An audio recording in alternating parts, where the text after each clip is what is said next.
Bon matin à tous. Je commence aujourd'hui avec un affichage qu'on retrouve souvent dans une console, dans une camionnette Ford. Même moi, j'en ai fait un, ça fait longtemps de ça. J'ai même une vidéo qui est faite de ça, qui est pratiquement la même chose que ça. Ça indique la température, différentes informations, le nord, le sud, l'est, l'ouest, qu'on a dans la console d'une camionnette Ford. Puis généralement, à un moment donné, on perd l'affichage complètement. Je vais aller voir si c'est la même chose que j'avais vu. Ça fait peut-être 6 ans de ça, 7 ans de ça. J'avais fait une vidéo là-dessus qui démontrait c'était vraiment au plafond. Puis qu'est-ce qui arrivait avec ces appareils-là. On va aller voir en dedans si c'est la même chose. La première chose qu'on a à faire, c'est de le démonter. Le retirer de ça complètement. Puis on va aller vérifier à l'intérieur qu'est-ce qui se passe avec ça. Fait que, première chose, on le débranche. Il y a une couette de fil qui va là. Puis ça. Et voilà. On a l'appareil ici. Si je me souviens bien, là, dans celui que j'avais fait là, dans le temps, c'était un problème de résistance. Hey, ça fait longtemps de ça. Ça fait très longtemps de ça. Ça va juste peser sur un bouton là. C'est même pas... Tiens, ça sort tout. Le bouton, il est là. Ça sort tout d'un morceau. Puis il n'y a pas grand connecteur là-dessus. Il n'y a pas grand branchement. Là. Il y a 6 fils seulement. Fait que probablement que je vais pouvoir le vérifier moi-même à l'intérieur pour voir qu'est-ce qui se passe avec ça. Qu'est-ce qu'on va faire? C'est qu'on va l'examiner en premier de tout avec le microscope. Puis je vais regarder dans le coin des résistances. J'en ai plusieurs là, mais il me semble que c'était des plus petites que ça. C'était un mauvais contact qui se faisait au niveau des résistances. Fait que on va regarder ça au microscope. On va commencer dans le coin là. Ben, allons-y. Fait qu'on a ici, on a ça. On a un genre de contrôleur ici. Tout a d'arrêt de beau ici. Oui, c'est tout soudé, ça. On a l'affichage ici. C'est un affichage fluorescent, là, avec un vacuum qu'on appelle. Là. Faites attention à ça parce que quand ça lâche, ça marche plus. Je regarde toutes mes composantes ici. Ça a l'air d'être pas mal beau, hein? J'ai un condensateur là. Ça, j'avoue que je sais pas c'est quoi. Il y a d'autres composantes à l'arrière là-bas, mais il n'y a pas l'air d'avoir rien de... Je pense qu'il va falloir que je le branche, hein? C'est parce que ça vient chaud, puis à un moment donné, je me souviens, ça vient chaud, puis à la longue, il y a des soudures qui lâchent au niveau de certaines résistances. Je regarde en dedans, là, les petites en dedans, là. On va se rapprocher un peu. Là-bas, là.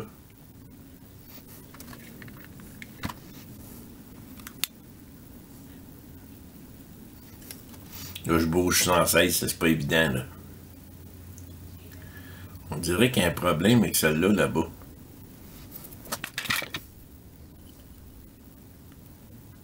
Ah non, on arrête bien solide.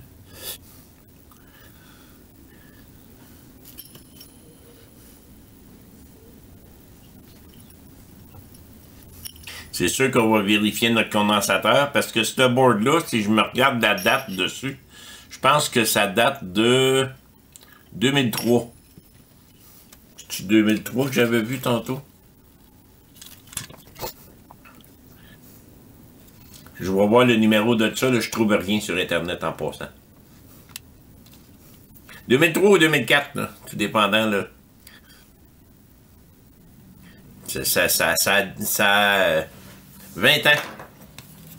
Fait qu'on va vérifier les condensateurs, ça c'est sûr et certain. On en a 2. On a un petit ici. Puis comme de fait, la valeur, on n'est jamais capable d'avoir, elle est toujours posée en vert.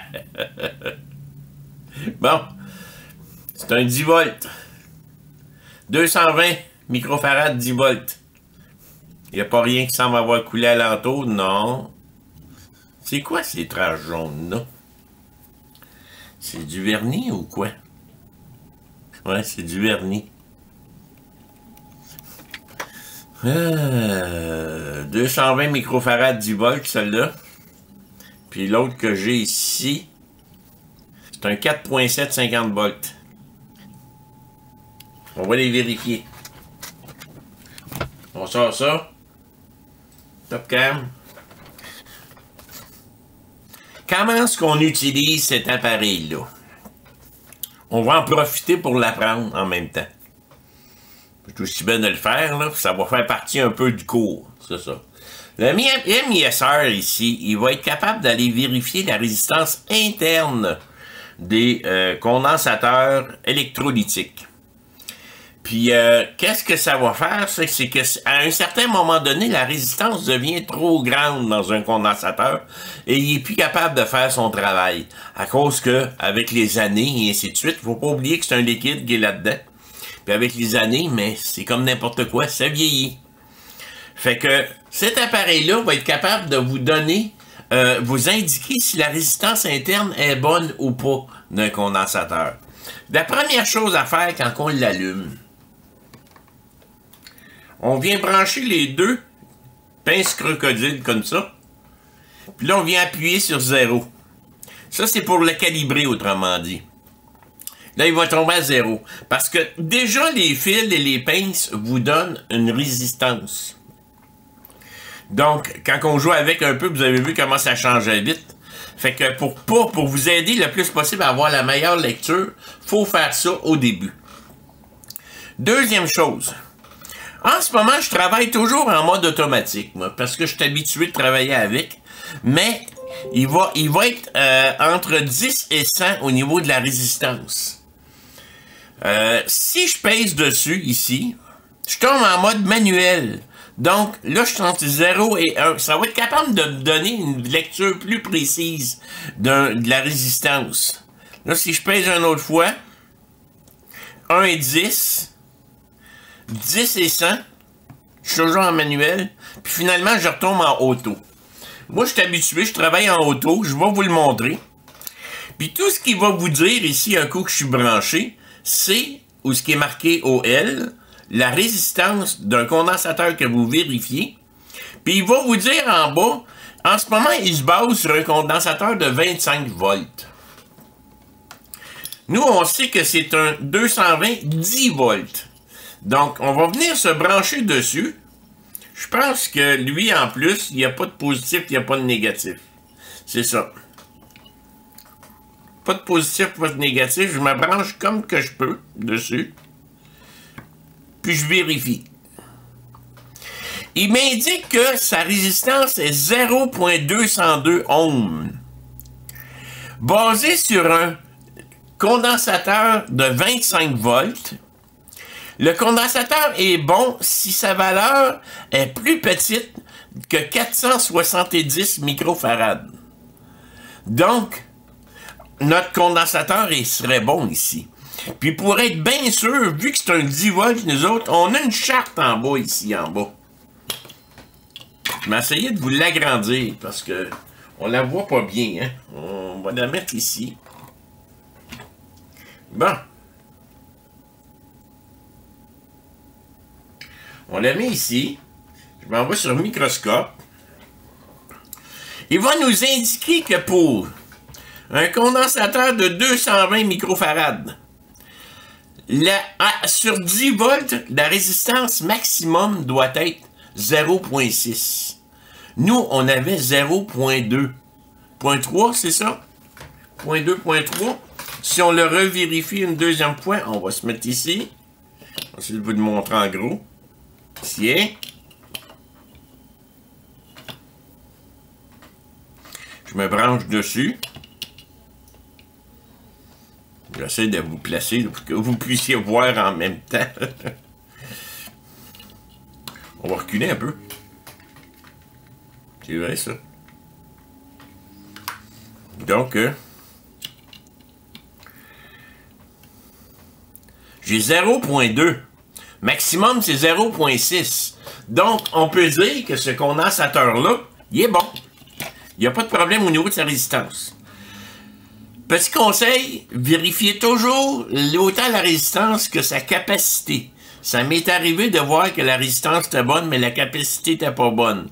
Ou vice-versa. La capacité était bonne, mais la résistance n'était pas bonne. Ça m'est déjà arrivé. Fait que là, dans ce cas-là, on va prendre top cam, multimètre. Là, il y en a juste un.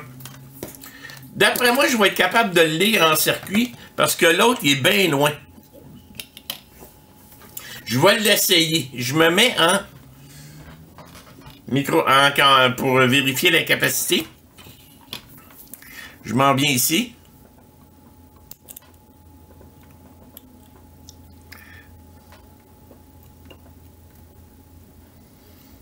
J'attends. J'ai 271, 272. Donc, il est excellent. Le condensateur, il est excellent ici. C'est pas lui qui est en faute. Là, ma prochaine étape, là, il faut absolument que je découvre c'est quoi les branchements pour avoir le positif et le négatif et essayer de l'allumer. Pour que je puisse déterminer à peu près c'est quoi qui peut faire défaut là-dedans. Généralement, ça a toujours été des soudures.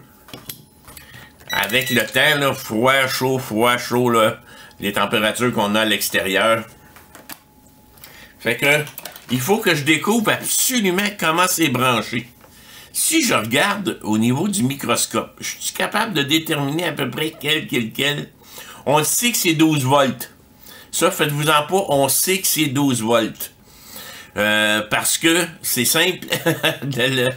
Regardez, l'autre condensateur, il est pas polarisé. Lui non plus. Ça fait que le positif ou le négatif peut être d'un côté comme de l'autre. En sachant que c'est 12 volts, on peut au moins essayer de trouver au départ le négatif. Le négatif, d'après moi, c'est ça ici. Cette grande bande-là qui passe partout. Pourquoi je dis ça? C'est parce que je regarde le petit condensateur, puis je me rends compte que si je me branche ici, je me mets en mode continuité.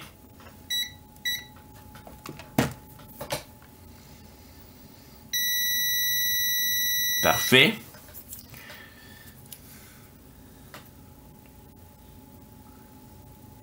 Non. Ça, c'est une résistance, donc il n'y a pas de négatif là. J'ai ici un condensateur. Puis regardez, il va là, puis il vient ici. J'ai l'impression que les deux premiers, là, ça c'est un positif, ça c'est un négatif. Ah oui, ça ressemble à ça. Attendez une minute, lui il s'en vient ici. Si je m'en viens là. C'est ça. Ça, c'est une diode. Le courant s'en va par là. Il s'en vient ici et ainsi de suite. Donc, ça, c'est un positif. Ça, c'est le négatif. Les autres, ça doit être pour recevoir de l'information de l'externe. Ou même encore, des fois, il y en a une, dans les automobiles, surtout, on a besoin de deux positifs. Un qui est toujours dessus, comme tel. Puis l'autre, c'est un enable, autrement dit. C'est que quand je vais tourner la clé, c'est là qu'il va s'activer, qu'il va s'afficher. Quand la clé n'est pas tournée, ça ne s'affiche pas. Donc, des fois, je vais avoir deux 12 volts, puis un grand là-dessus. Fait que si je viens vérifier ces deux pins-là ici ensemble, ils ne se rejoignent pas. Puis celui-là ici, là, c'est du négatif tout le long, ça. Si on voit, là, ça part, ça monte, ça va partout. C'est du négatif tout le long, ça. Ici aussi, on voit qu'on a deux beaux gros négatifs, et ainsi de suite. Donc, on est capable de trouver que ça, c'est du négatif. Le signal enable, lui, va être peut-être plus dur à trouver. Je vais venir commencer à brancher mes fils. J'ai 3 fils comme ça. Positif. Positif, on va mettre ça rouge, hein? Négatif. On va le mettre brun. Et voilà. Positif et négatif sont branchés. Si je viens mettre ça sur 12 volts, il est déjà 12 volts. J'ai, c'est pas grave, il y a 2 ampères là-dedans. Là. On va même le baisser un peu. Là. Mettre environ 1 ampère. 1 ampère. Je vois qu'il tire un certain ampérage. Il tire 46 mA en ce moment sur mon chargeur. Sur mon bloc d'alimentation. Vous le voyez pas, là, mais il tire 46 mA. Donc, il y a quelque chose qui est activé. Puis là, il reste le enable. Autrement dit, celui qu'on va brancher, qui va activer l'ensemble de l'appareil. Là, en ce moment, si je pèse dessus, il n'y a rien qui se passe. Puis quand je pèse dessus, il augmente à 51. Il est-tu allumé un petit peu? Pas du tout. Là, je ne veux pas envoyer 12 volts n'importe où, là. C'est pas évident, là, dans un cas de même, là. Le dernier, il est grand. Donc, si je branche le dernier en passant, comme ça, puis je réessaye,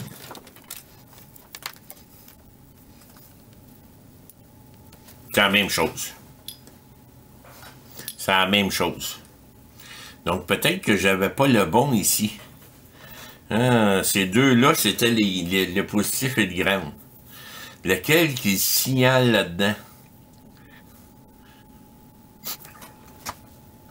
J'essaie de réfléchir, là. Celui-là ici, il s'en va au négatif. Donc, on oublie ça. Mais si je jump lui à l'autre, est-ce qu'il allume les deux négatifs ensemble? C'est peut-être juste ça, là. Il attend de se mettre au négatif, lui. Je vais aller jumper. Ces deux négatifs. Donc, ces deux-là.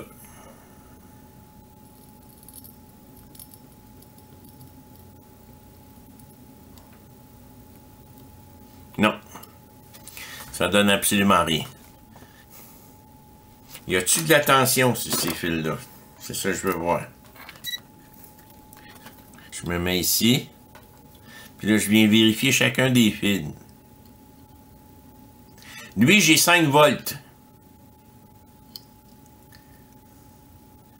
Lui, j'ai rien. Lui, j'ai rien. Lui, j'ai rien.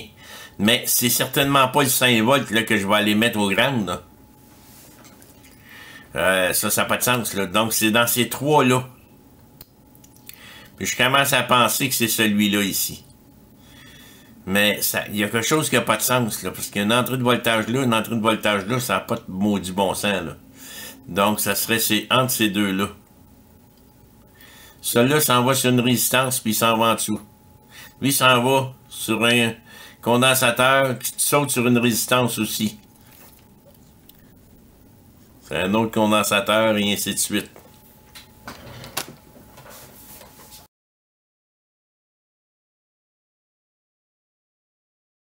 Finalement, pour la réparation, comme je le pensais, c'est ici que ça fait défaut. C'est où est-ce que ça chauffe tout le temps. Je vais rechercher encore après tantôt comment le rebrancher, là.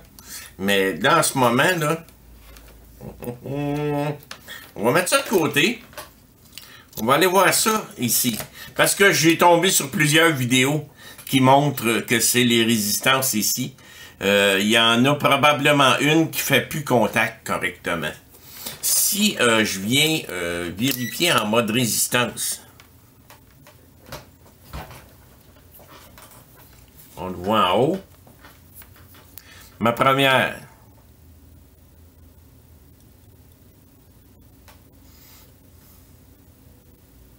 Oh, c'est en méga ohm, là.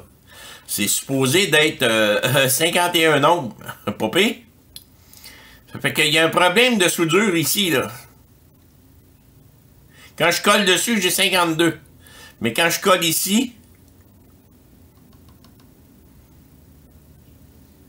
ça marche pas. Fait que qu'est-ce qu'on va faire, là? On va aller refaire les soudures de ces résistances-là ici. On va refaire ça. Je vais prendre mon petit fer. On va brancher ça. Fait que c'est vraiment ces résistances-là qui font défaut. Par contre, je veux trouver le moyen de le brancher parce que j'aimerais ça le voir en fonction. Devant moi. Ou peut-être qu'il va marcher là, quand que je vais avoir soudé ça. On va refaire tout ça ici. Ceux-là, ils ont l'air bien corrects, mais je prendrai pas de chance. Que je pars mon petit fer. On va prendre la soudure. Parce qu'on va se rajouter de la soudure. On va le nettoyer un petit peu, hein. Et voilà. Un petit peu de soudure. On s'en va ici.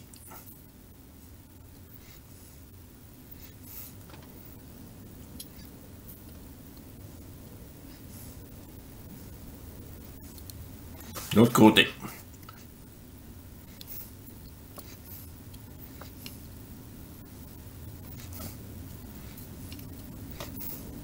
Ça vient très chaud, ces résistances-là. Puis à la longue, les soudures lâchent. Généralement, on fait la réparation, mais ça peut revenir après tant de mois ou peut-être quelques années. Parce que les soudures vont lâcher. Déjà là, si je viens vérifier ma résistance entre là et là,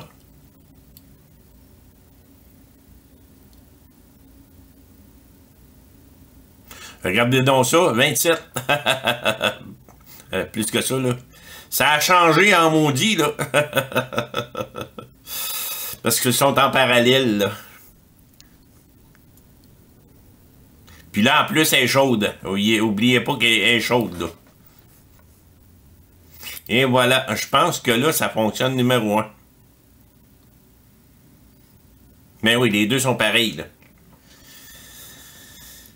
Ça, c'est beau. Ici, j'en ai 3 en parallèle. C'est 191, ça. J'ai 61 ici. 6, 12, 18, 180. 27. 52, là, c'est à peu près... c'est à peu près les deux. C'est ça. Tout fonctionne ici. Je pense qu'on devrait être correct, mais je vais faire les autres aussi. On prendra pas de chance. On va souder les autres aussi. Excusez-moi.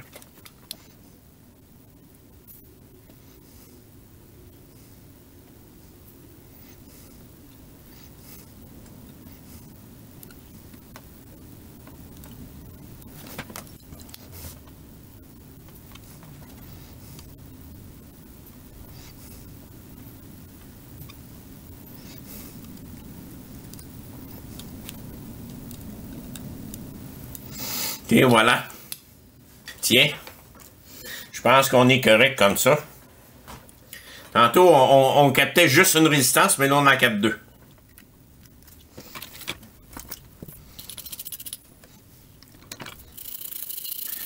C'était exactement la même chose que j'avais faite il y a plusieurs années. Puis, ça existe encore. Fait que c'est vraiment pas compliqué à réparer. C'est juste ça. Fait que tout est bien correct ici. Les soudures, ben là, j'en ai mis pas mal, là. Fait que ça devrait tenir. Il n'y a pas de problème là. Si je le rebranche, comme il était branché tantôt, le positif était là. J'ai mis mes fils là, tout de suite.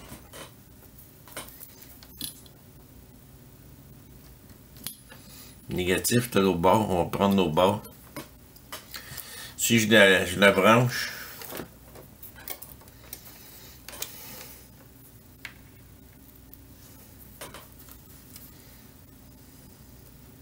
Alors, regardez donc ça. Là, c'est sûr, il n'y a pas de valeur. J'ai rien de branché. J'ai rien de branché dessus. Je vais éteindre ça. Oups, non, c'est pas allumé. Si je le branche, et voilà. Là, il affiche rien parce que, regardez, ice, puis je suis au sud. Moins 40, ice, parce que les capteurs sont pas branchés. Moins 40, ice. Je suis au sud. Si je le tourne, il va-tu marcher? Mais il fonctionne de nouveau! Internet, c'est votre meilleur ami en passant. Hein? Mais c'est la même chose, mais je me souvenais plus c'était lesquels. Puis ça paraissait pas, hein? Il n'y avait rien qui paraissait. Fait que, vous avez vu. Fait que ça, c'est un autre client. C'est un bon client que j'ai depuis des années. Fait qu'il va être bien content de ça. Dernier petit test, monté dans son boîtier. On le voit beaucoup mieux aussi, là. Et voilà, il allume. Là, il marque ice parce que les capteurs sont pas branchés. Moins 40. Je suis au sud-est. Southeast. Peut-être qu'il va changer quand que je le mets. Ouais, Southwest. Fait que c'est vraiment à l'interne. C'est vraiment juste la température qu'il va chercher à l'externe. Southeast. Puis je le tourne.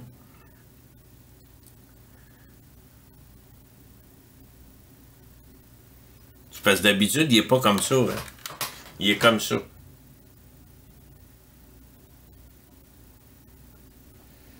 Oh, tout au nord. Tout au nord. Fait que, il fonctionne number one. Un client qui va être bien heureux de ça. Ouais, le focus, là. Voyons. Vous avez des fois avec le focus. Quand c'est noir, là, j'ai bien de la misère avec le focus. Je sais pas pourquoi. Je n'ai jamais compris pourquoi. Bon. Et voilà. Merci.